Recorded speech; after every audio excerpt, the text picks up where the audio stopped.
പോരാട്ടങ്ങൾക്ക് പുതിയ വഴി വെട്ടിത്തുറന്ന നേതാവായിരുന്നു വി.എസ്. അച്യുതാനന്ദൻ. കമ്മ്യൂണിസ്റ്റ് ആശയങ്ങൾ ജീവിതത്തിൽ പകർത്തിയെങ്കിലും കാലത്തിന്റെ യാഥാർത്ഥ്യങ്ങൾ തിരിച്ചറിയാൻ വി.എസിന് കഴിഞ്ഞിരുന്നു. ജനകീയ വിഷയങ്ങളിലെ നിലപാടുകളുടെ പേരിൽ പ്രസ്ഥാനത്തോട് കലഹിച്ച നേതാവ് കൂടിയാണ് വി.എസ്. കമ്മ്യൂണിസ്റ്റുകാരനായി തുടരുമ്പോഴും പോരാടാൻ പുതിയ പോർമുഖങ്ങൾ തുറന്ന ജീവിത നാൾവഴികളാണ് വി.എസിൻ്റേത്. 2002 മെയ് മാസത്തിൽ 78-ാം വയസ്സിൽ മതികെട്ടാൻ ചോല നടന്നു കയറിയ നിശ്ചയദാർഢ്യം. ഏലമലക്കാട്ടിലെ മതികെട്ടാൻ ചോലയിൽ കയ്യേറിയ ഭൂമി തിരിച്ചുപിടിക്കണമെന്നാവശ്യപ്പെട്ടായിരുന്നു പ്രായത്തെ വകവയ്ക്കാതെ ആ യാത്ര.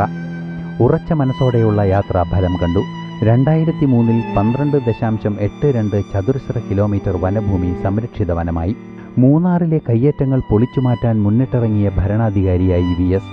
കഞ്ചാവ് മാഫിയ പൂയംകുട്ടി വനമേഖലയിലെ കമ്പക്കൽ കുന്നുകൾ കയ്യേറി അടക്കിഭരിച്ച സംഭവം വി.എസ്. നിയമസഭയിൽ കൊണ്ടുവന്നു.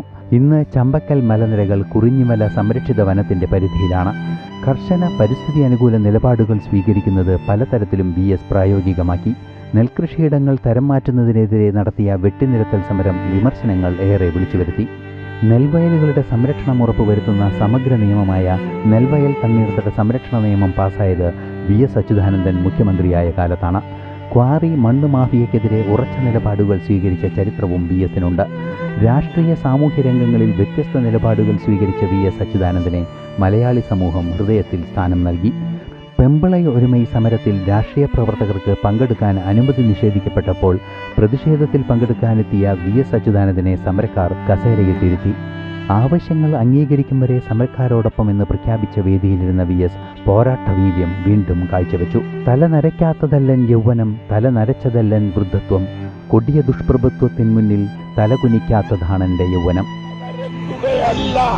എന്റെ വൃദ്ധത്വം, തല നരക്കാത്തതല്ല എന്റെ യുവത്വവും, കൊടിയ ദുഷ്പ്രഭുത്വത്തിൻ തിരുമുമ്പിൽ തലകുനിക്കാത്തതാണെന്റെ യൗവനം. രാഹുലിന് വി.എസ്. നൽകിയ ഏറ്റവും വലിയ മറുപടിയായി ഈ വാക്കുകൾ. ദുഷ്പ്രഭുത്വത്തിനും നീതി നിഷേധങ്ങൾക്കുമെതിരെ തലയുയർത്തി നിന്ന് പോരാടിയ ജനനായകൻ വിടവാങ്ങിയിരിക്കുന്നു. മനുഷ്യഹൃദയങ്ങളിൽ നിന്നല്ല എന്നു മാത്രം.